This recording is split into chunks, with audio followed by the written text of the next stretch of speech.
আসলে আমরা যে একজন আরেকজনকে প্রায় সময় কথার ইঙ্গিতে বলি যে দাহ ওর ভিতর কোনো মানবতাই নাই, বা তোর ভিতর মানবতার ঘাও নাই, বা আহ, একদম মানবতা ছাড়া একটা মানুষ।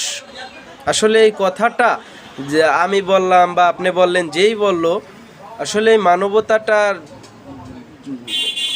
অর্থ কে কতটুকু জানি? আমার তো মনে হয় আমি কিছুই জানি না এই মানবতার বিষয়। মানবতা নাই আমাদের দেশে, একেবারেই মানবতা নাই। আপনার মানবতা বলতে আপনি আপনার বোনের বাসায় গেলেন, ভাইয়ের বাসায় গেলেন, বা নিকটতম কোনো আত্মীয়ের বাসায় গেলেন, আপনার হিসাব থাকে আপনার কিছু না কিছু নিয়ে যেতে হবে, বা একটা হাদিয়া যা কিছু হোক নিয়ে যেতে হবে। কিন্তু আপনি আপনার একজন কর্মচারীর বাসায় যাবেন, বা আপনার কাজের ক্ষেত্রে আপনার কাজের একজন সহপাঠী বা কাজের একটা লেবার হোক, মিস্ত্রি হোক, তার বাসায় যাবেন, তখন তার মানে আমরা ওইটা ভাবিই না যে কিছু নিতে হবে, মাথায় আসে না। কেন? মানবতা, এত আমরা মানবতা বুঝি, সবাই জানি। আসলে আমি তো এটা বুঝি না যে আমার মাথায় কেন আসে না যে আমার কাজের ক্ষেত্রেও যদি কোনো লোক হয়, গরিব হোক নিম্ন স্থানের হোক, তার বাসায় গেলেও আমার একটা এবিলিটি প্রয়োজন খেয়াল রাখা।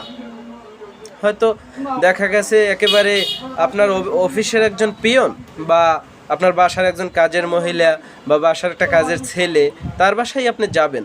দেখা গেছে আপনি কিছু না কিছু, তার মেয়ে থাক, বাচ্চা থাক, ফ্যামিলিতে অন্য অন্য সদস্যরা থাকুক, কিছু না কিছু যদি আপনি নিয়ে যান, তাহলে তাদের মুভমেন্টটা কি হতে পারে একবার ভাবেন। এরাই যায়, এই জিনিসটা আমাদের মাথায় আসে না, মানে এখান থেকেই আমাদের ক্রস করে যে না ওর বাসায় যাব, কি নিয়ে যাব?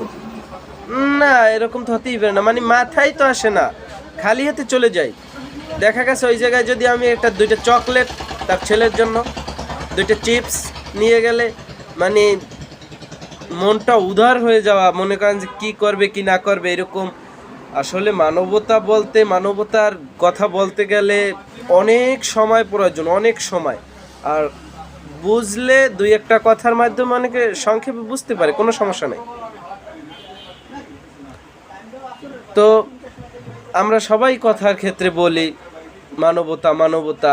আসলে মানবতা বোঝার বয়স আমারও হয় নাই, মানে চেষ্টা করবো আমরা সবাই।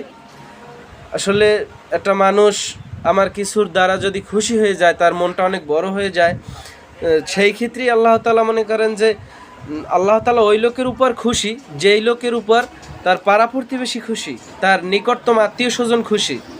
ঠিক এইরকমই ইসলামের দৃষ্টিতেও আপনাকে আপনার পাড়া প্রতিবেশী আত্মীয় স্বজন ভালোবাসলে তো আল্লাহ তাআলা ভালোবাসলেন। ঠিক এইরকমই এখন আমি আমার আত্মীয় স্বজনের নিকটতম কোনো কাছের বা ব্যক্তির বাসায় যাব, আমার কিছু না কিছু নিয়ে যেতে হবে।